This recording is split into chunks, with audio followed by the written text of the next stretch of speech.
Seguimos analizando la historia de Josué capítulo 7 de Acán y la destrucción de la ciudad de Ai, hoy en el capítulo 8. Y seguimos analizando cómo podemos entender estas guerras, estas batallas y las consecuencias que Israel sufrió a la luz del Dios que mostró Jesús. Así que quédate con nosotros para descubrir estas cosas en esta edición de Estudiemos Juntos.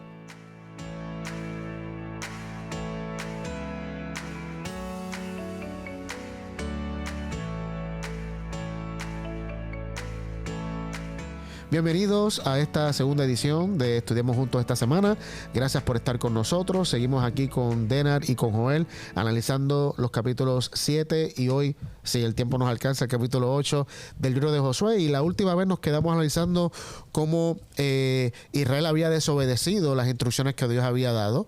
Y vimos que Josué da unas instrucciones que no se registra que Dios las dio. Y tal vez fue la parte humana de Josué tratando de imitar las costumbres de Egipto, de las naciones que estaban allá, porque vemos que Dios había llamado a Israel a ser una nación diferente, pero si Israel actúa en la conquista como las demás naciones, no es una nación diferente. Y por eso estamos analizando esta historia. Vimos también que el pecado de Acán trajo consecuencias a todo el pueblo, porque nuestras decisiones, buenas y malas, traen consecuencias buenas y malas a nosotros y a todos los que nos rodean. Así que hoy vamos a seguir analizando el texto y vamos a comenzar con una oración. Y hoy le voy a pedir a Denar que comience orando. Señor, te damos gracias por este día y ahora que vamos a estudiar tu palabra, siempre pedimos que tu Espíritu nos guíe, nos ilumine, que podamos entender cada vez más quién eres tú. En nombre de Jesús. Amén. Amén. ¿Sería justo que pagáramos todos por la acción de uno en algo negativo?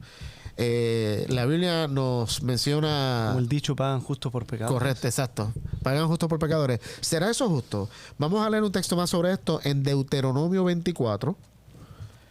Deuteronomio 24, el versículo 16. Dice, los padres no morirán por los hijos, ni los hijos por los padres. Cada uno morirá por su pecado. Ahí está, o sea, y yo creo que es un principio que Dios establece. Yo no voy a pagar la culpa de tus acciones o de las acciones de mi hija o de mi esposo o de mi esposa, perdón, o de mi hijo.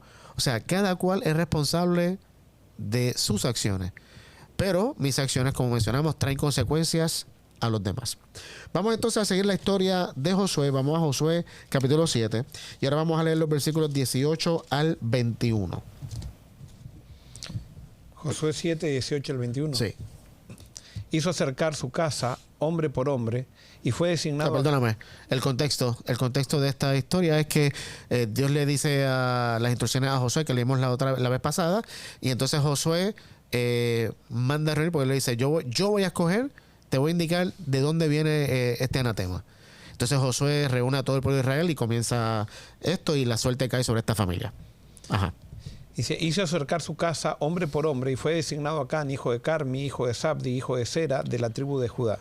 Entonces Josué dijo a Acán, hijo mío, da gloria a Jehová, el Dios de Israel. Dale alabanza y declárame ahora lo que has hecho. No me lo encubras.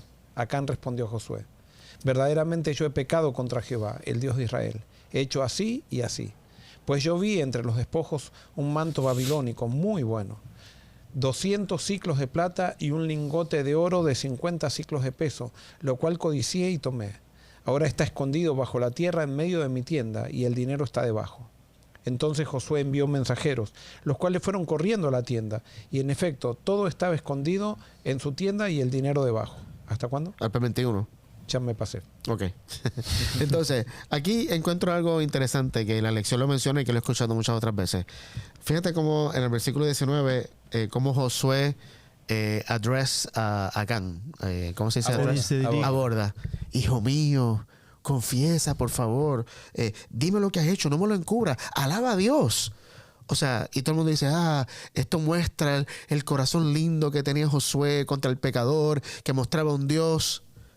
Vamos a leer el versículo 25 de Josué 7. Quiero leer. Allí dijo Josué, ¿por qué nos has turbado? Que Jehová te turbe en este día. Y todos los israelitas lo apedrearon, lo quemaron después de apedrearlos.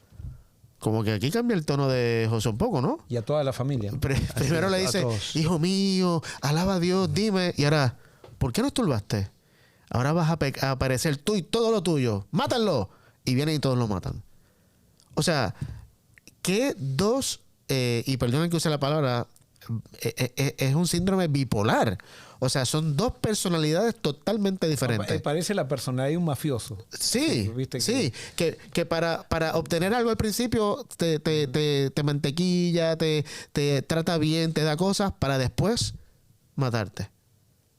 ¿Y por qué para mí esto es interesante? Porque a mí aquí al final me parece que surge algo de Josué que no viene de Dios. Y el problema es que muchos cristianos vemos a Dios así. Vemos a un Dios, y para mí esto es peor aún. Porque en el versículo 19 Josué le está pidiendo a Acán que confiese lo que hizo. ¿Verdad? Uh-huh. Ahora, según 1 de Juan 1, 8 a 9, ¿qué pasa si confesamos nuestros pecados? Él es fiel y justo, pero esto es una confesión tardía. ¿Y? Y no, entonces, o sea, ¿la confesión tiene límites? No, entonces por eso yo te voy a decir de abogado, o sea, porque también hay que ver todos los aspectos. Sí. O sea, como fue por un sorteo y el sorteo se iba acercando y él se ha dado cuenta, todavía siguió esperando, jugando con la gracia, y entonces cuando llega al final y cae sobre él, no le queda otra cosa que confesar. Bueno, pero es que hay personas que aun cuando hay evidencia siguen negando que ellos hicieron algo. No todo el que es confrontado de esa manera dice, ay, bueno, como me cogieron, ahora voy a confesar. Sea, en la Biblia, ojo, vemos confesiones de arrepentimiento y confesiones que no son de arrepentimiento. Acá no podemos saber. Claro. Y para mí, llegamos a esa conclusión de que, bueno, para empezar, ¿de dónde sacamos que hay un arrepentimiento muy tarde? ¿De dónde sacamos esa idea? No, de que era muy tarde para que no arrepentirse. No, lo que pasa es que puede ser que sea arrepentimiento como no. Esa es o sea, si hay arrepentimiento, listo. Ok, entonces vamos a sacar la palabra arrepentimiento y vamos a usar la palabra que está en 1 de Juan. Si confesamos nuestros pecados, Acán aquí, ¿confesó lo que hizo? Y ojo, estoy haciendo de abogado del diablo, y lo hizo ante el pueblo, no ante Dios. Pero no fue Dios el que lo escogió a él, el que lo identificó. Sí, pero Juan dice si confesáramos a él voluntariamente. No dice una... Bueno, y yo lo he visto eso también. Sí. En las iglesias hay gente que hasta que no los descubrís no confiesan. Y hay gente que cuando los descubrís se arrepienten verdaderamente. Y hay otra gente que cuando los descubrís no se arrepiente. He visto que los que confiesan sin que los descubras generalmente están arrepentidos. Claro, pero tampoco podemos decir que todo el que se arrepiente, todo el que por eso está Dios confiesa, claro, Dios el que y por eso el único que juzga. Exacto, y por eso me llama la atención que aquí Acán sí lo señalan, y obviamente la lección también dice esto, y lo he escuchado desde que soy pequeño. No, que Acán, cuando Dios escogió su tribu, debió haber salido a decir, no, fui yo. Pero no, y cuando salió su clan, no, fui yo, y no lo hizo. Y cuando salió su familia, y nunca lo hizo hasta que lo identificaron por nombre. Y que por eso es justificado que lo apedrearan y lo quemaran con toda su familia. Para mí ese es el problema. Teóricamente lo mataron y después le tiraron piedras arriba. Pero no hay diferencia. Claro. Acá en la versión... Es una... Claro, la versión mía en el 19 dice que lo apedrearon y después los quemaron los cuerpos. Sí, o sea, no sé si ahí lo dice igual también. Sí, los quemaron. O sea, evidentemente hay muchos cortocircuitos en este texto. Totalmente. Y hay muchos cortocircuitos. Hay algunos que podemos identificar que están equivocados. O sea, directamente están equivocados. Alguien puede, pero es la Biblia. Es inspirado por Dios, pero están de acuerdo a las limitaciones del profeta. Correcto. Y por eso, como estaba diciendo ahorita, muchos cristianos vemos a un Dios como Josué, que al principio es bueno contigo para que tú confieses, y justamente como estaban diciendo, pero si tu confesión no es genuina, si tu confesión fue a última hora, a Dios no le queda más remedio, porque Dios es un Dios justo, de mandar a apedrearte y quemarte. Y para mí no existe distorsión más grande de Dios que pensar que Dios es este tipo de Dios, que es amoroso, por un lado, pero por otro lado, si tú no te rindes a su amor, a él no le queda más remedio que destruirte.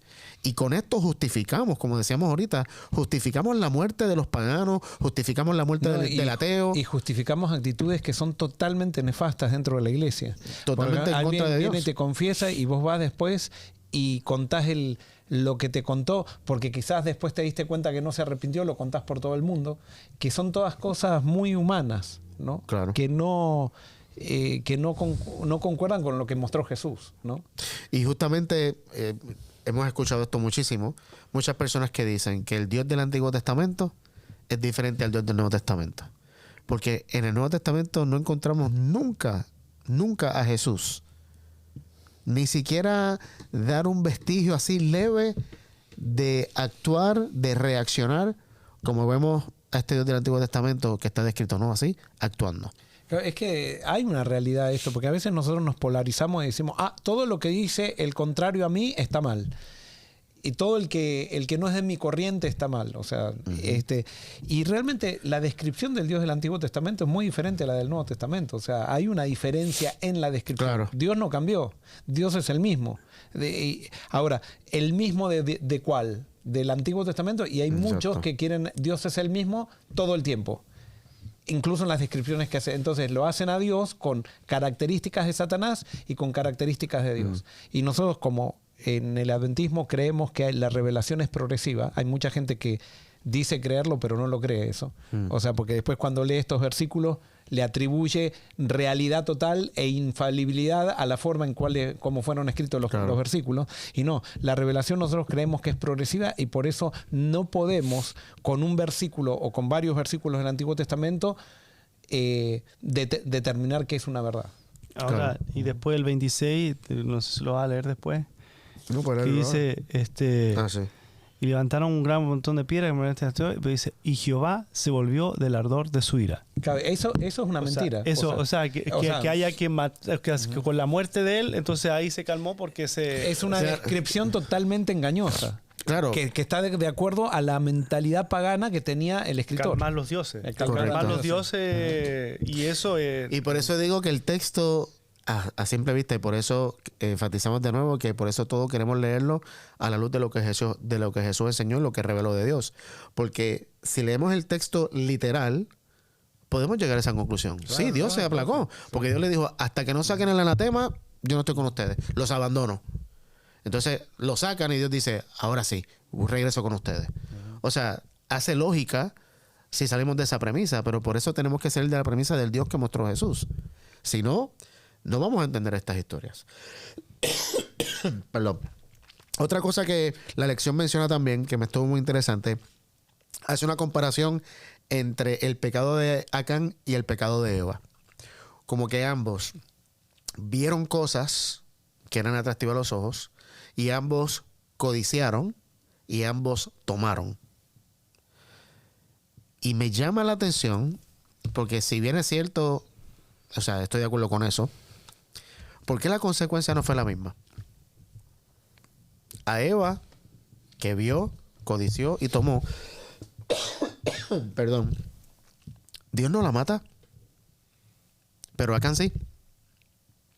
Entonces, ¿qué vemos con esto? Cuando llegamos a esas conclusiones, vemos un Dios que cambia. Y un Dios que cambia nos da una inseguridad tremenda porque yo no sé si a mí Dios me va a perdonar o si a mí me va a castigar. Por la misma acción, unos son salvados, otros son castigados, porque Dios hoy tal vez se levantó bien de buen humor o mañana se levantó de mal humor. Entonces, cuando hacemos estas comparaciones, ¿por qué entonces Dios no actuó de la misma manera con Eva que actuó con Acán? Y hago entre paréntesis porque entiendo y creo que Dios no actuó con Acán de la manera que está descrita aquí. Ahora, la pregunta es, y esto voy a entrar en otro tema quizás que sería para otra lección de escuela sabática, tendría que haber un trimestre sobre eso. Sí. Pero ¿cómo te habla Dios? De muchas maneras. Pero, ¿y cómo hablaba? O sea, ¿cómo hablaba, por ejemplo, y dijo Dios a Josué? ¿Cómo sabemos que Dios dijo a Josué? ¿Cómo? Bueno, no sé si Josué o lo escuchaba audiblemente o era una impresión en la mente. Claro, pero ¿y cómo sabemos que Dios le dijo eso? Porque Josué decía, Dios me dijo. Claro. Dios me dijo. Y sin duda que Dios le puede haber dicho muchas cosas, pero como Josué interpretaba la voz de Dios, estaba condicionado por sus propias limitaciones. Y eso lo vemos hoy también. Dios nos habla también a nosotros directamente, pero Dios nos habla en nuestro idioma. Y yo voy a usar un ejemplo de una vez que estaba acá en un programa con alguien que dijo decía, y el Espíritu Santo me reprendió y me dijo: tonto, estúpido, ¿por qué estás haciendo eso? Entonces yo le dije, Daniel fue el que lo contó, le digo: Daniel, Dios te dijo, el Espíritu Santo te dijo estúpido, ¿por qué estás haciendo eso? No, él lo interpretó. El Espíritu Santo lo reprendió, pero el Espíritu Santo, como él escuchó el Espíritu Santo que lo reprendió, fue como a él lo reprendieron cuando era chico, quizás. Sí. O como en la cultura argentina, nos reprendemos los unos al otro, tonto, ¿por qué estás haciendo eso? Pero el Espíritu Santo reprende, pero nosotros le damos el idioma nuestro. Claro. No sé si me explico. Sí. Entonces cuando dice Dios me dijo y eso, todo ese Dios me dijo está cargado con las limitaciones de Josué. Y con las estrategias de Josué, con un montón de cosas. Y por eso no podemos confiar en el hombre. Por eso Dios ha puesto 66 libros en la Biblia para que haya un diálogo profético. Y en toda la Biblia se dice que el centro es Cristo. En el único hombre que podemos confiar es en Cristo. En ningún otro hombre. No podemos poner nuestro brazo en la carne. O sea, nuestra confianza en la carne. De paso, Hebreos capítulo 1 confirma cuando Correcto. dice: Dios nos habló a través de los profetas, pero ahora nos está hablando a través de su Hijo. O sea, es a través de Jesús. Y hace la aclaración, que es la semejanza, porque todo Correcto. lo otro no era semejanza. Exactamente. No era, en esto sí podemos confiar. Correcto. En todo lo otro era limitado. Y bueno, y gracias, Joel, por eso. Terminamos entonces el capítulo 7 con lo que había traído Denar, de que la ira de Dios se aplaca por haber hecho un sacrificio humano, porque no solamente lo apedrea a todo el pueblo, a él, a su familia, a todo lo que él tenía, sus ganados, con todo lo que robó, todo está ahí traído en un valle. Lo apedrean, los queman a todos y bueno, le tiran... Y Dios después dice: a mí me es abominable que alguien, o sea, sea ofrecido a mí, o que sea ofrecido a los dioses, un hijo que sea quemado por el fuego. Me es abominable, dice Dios. Entonces, ¿a quién le creemos? ¿A lo que hace el pueblo o a lo que Dios dice? Correcto. Y por eso, de nuevo, cuando leemos estas historias es importantísimo leerlo a través de lo que Jesús vivió y con lo que nos enseñó. Muy bien, entonces terminamos el capítulo 7, el capítulo 8, no vamos a leerlo en detalle, pero el capítulo 8 aparenta, obviamente, espero que ya con lo que hemos analizado tengamos otra visión diferente, pero entonces en el capítulo 8 muestra cómo después que mataron a Acán, ahora Dios dice: sí, ahora les voy a dar la victoria. Que no creo que fue, o sea, eso de Dios, sino que el pueblo ahora va a confiar en Dios. Y lamentablemente en la historia de nuestra vida muchas veces tenemos que pasar por derrotas cuando confiamos en nosotros mismos para poder darnos cuenta que es Dios, y confiar en Dios, en lo que Dios va a hacer, lo que me va a dar la victoria. Y eso es lo que está pasando en el pueblo de Israel. Entonces Dios le dice: vamos a leer los versículos 1 al 2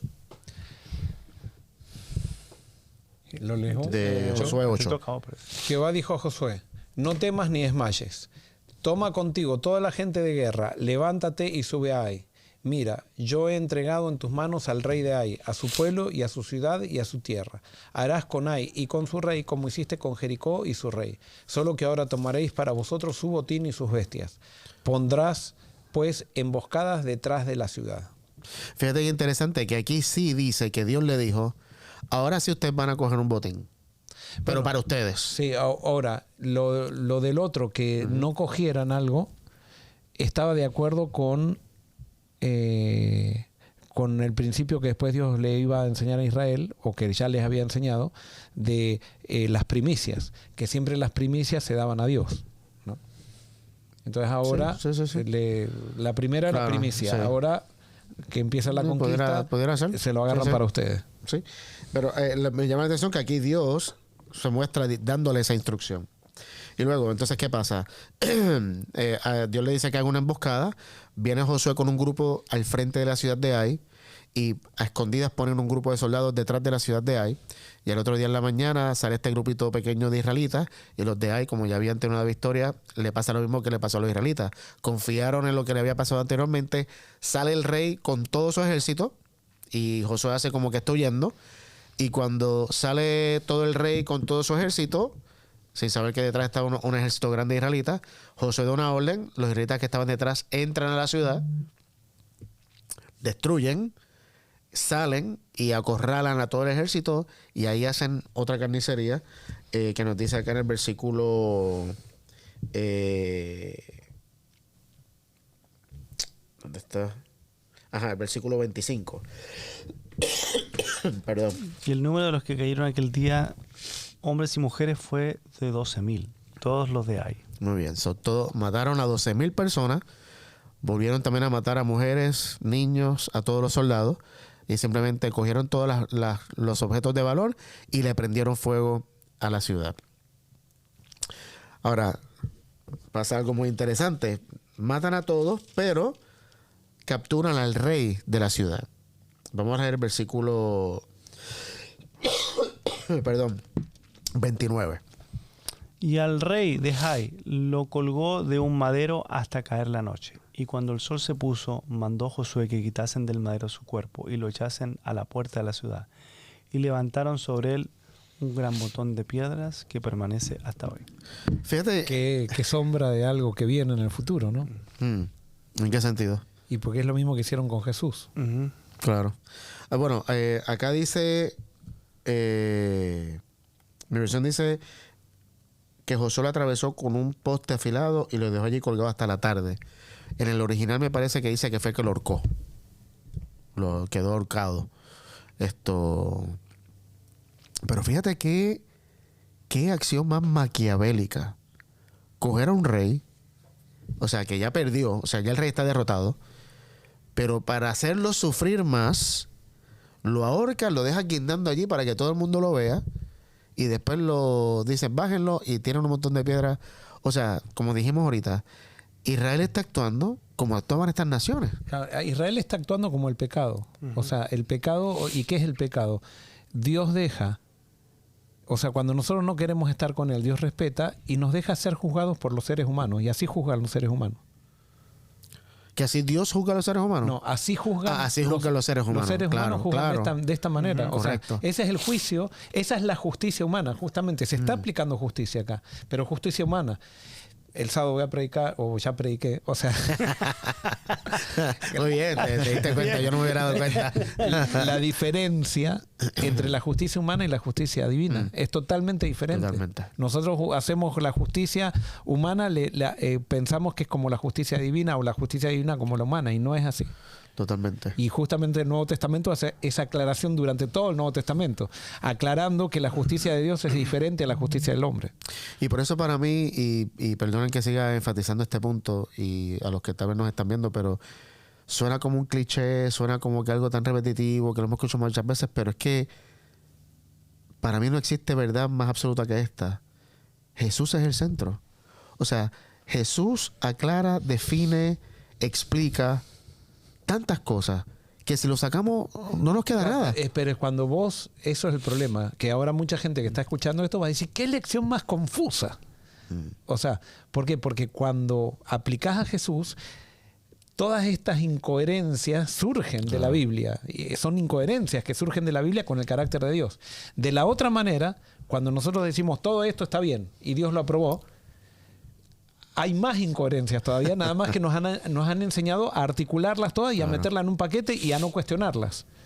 Pero tenemos muchísimas más incoherencias y nos genera mucho más inseguridad pensar que Dios juzga como juzgamos los seres humanos, que Dios aplica justicia como los seres humanos aplicamos justicia, que Dios resuelve los problemas como nosotros resolvemos los problemas. Eso lo hemos aceptado, pero no es porque sea menos coherente, sino que es recontra más incoherente, pero lo hemos aceptado y lo hemos aceptado prácticamente por 1900 años. Y yo creo que parte de ese problema también tiene que ver con que nos han enseñado también que el sugerir que la Biblia dice algo equivocado, cerramos la iglesia, colgamos los guantes del cristianismo y nos vamos. como que la Biblia no puede tener algún error. Esa idolatría de la Biblia surge de la Edad Media. O sea, no surge surge de cuando se corrompe y cuando hacen dogmas de los concilios, de los famosos concilios de Nicea y todo eso. Allí surge la idolatría de la Biblia.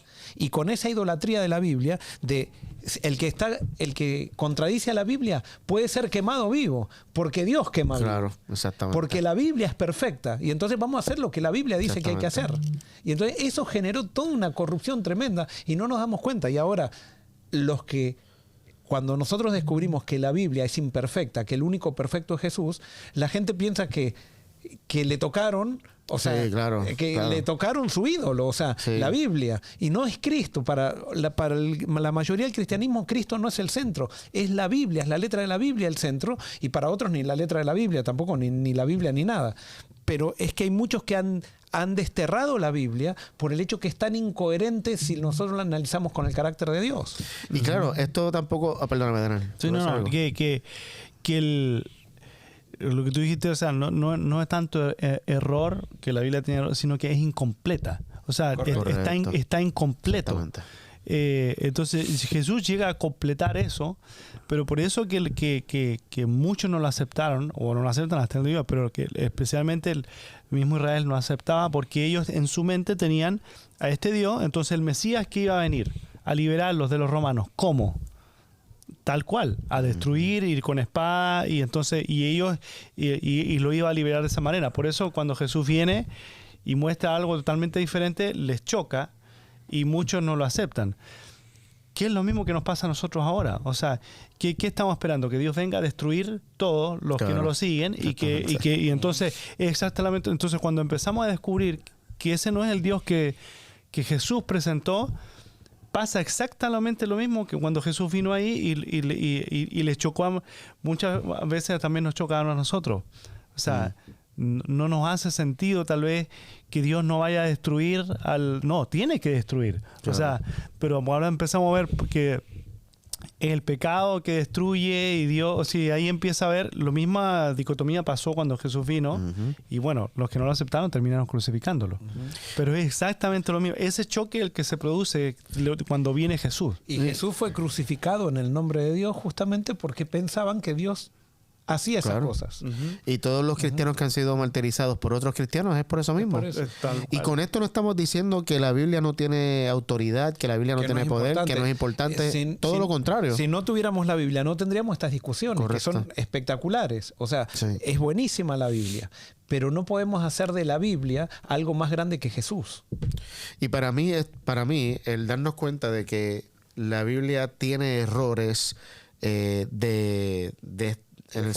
el sentido de que estas personas escribieron cosas de lo que conocían al momento, para mí fortalece la Biblia. ¿En qué sentido? En el que Dios no está tapando los errores del que escribió con una mentalidad diferente, no, los deja ahí, los expone, pero como tú dijiste, es como que hay un hueco, pero Jesús llena eso. Claro, ahora, si Dios no hubiera dejado los errores, ¿no? O las incoherencias que hay en la Biblia, ¿qué haríamos nosotros? Hubiéramos puesto a todos los profetas al nivel de Jesús. Claro. Y eso es lo que hace Satanás siempre, poner a los seres humanos al nivel de Jesús. O sea, eso es lo que le interesa a Satanás. Lo vemos en Apocalipsis, el anticristo, que es lo que trata de hacer. O sea, es poner al ser humano al nivel de Jesús. Es siempre sacar del centro de la escena de Jesús. Si Dios no hubiera permitido las incoherencias de los profetas, las limitaciones de los profetas, nosotros hoy, y a pesar de que Dios lo permitió, seguimos poniendo a los profetas al nivel de Jesús, lastimosamente. Sí, no nos escapamos de eso. Sí. Pero bueno, en conclusión, realmente yo no puedo explicar blanco y negro por qué pasó esto en la ciudad de Ai, por qué lo de Acán, todo lo demás. Lo que sí me queda, pero muy claro, son tres cosas, que ya una de ellas la mencioné. Hebreos 1 al 3 nos dice que Dios nos habló, o sea, se reveló quién Él era a través de los profetas, pero esos profetas estaban limitados. Pero Hebreos nos dice, pero ahora nos habla a través de su Hijo, porque Él irradia el mismo carácter del Padre. O sea, Jesús nos dice cómo realmente es Dios. Y cuando vemos a Jesús, yo creo que nadie pudiera poner en tela de juicio que Dios no actuaría como aparenta actuar Dios en Josué capítulo 7. es totalmente diferente. Segundo punto, no puedo aclarar bien estas historias de Josué, de jueces incluso, pero sí me queda claro uno. Jesús dijo en Juan 10:10, el ladrón viene a matar, a robar y a destruir. Yo he venido para que tengan vida. ¿Qué me queda claro con eso? Que el autor... Que el que mata y destruye es ladrón. También. O sea, era un grupo de ladrones. O sea, es el pecado, es Satanás el que ocasiona la destrucción, la muerte, pero Dios lo único que ha hecho siempre que puede hacer es dar vida. Y finalmente, este sí lo quiero leer en 1 Corintios capítulo 13 porque me llamó mucho la atención ayer cuando estaba analizándolo. Obviamente 1 Corintios 13 es el capítulo del amor. Pero fíjate cómo termina Pablo diciendo esto, versículos 11 al 13. Con esto sí cerramos. Cuando yo era niño, hablaba como niño, pensaba como niño, juzgaba como niño. Pero cuando fui hombre, dejé lo que era de niño. Ahora vemos por espejo, oscuramente, pero entonces veremos cara a cara. Ahora conozco en parte, pero entonces conoceré como fui conocido. Ahora permanece la fe, la esperanza y el amor. Estos tres, pero el mayor de ellos es el amor. Me fascina. Ahora lo vemos todo distorsionado. O sea, vemos todo raro, vemos todo mezclado, que no tiene tal vez algo definido, pero va a llegar un día en que el amor nos va a mostrar todo. Y ese es Dios. Y en eso descanso, cuando llegue ese día. Así que con eso los dejamos. No hay nada más poderoso que el amor de Dios. Pablo aquí lo dice, que de la fe, la esperanza y el amor, la mayor de todas es el amor. ¿Por qué? Porque Dios es amor. Dios te bendiga.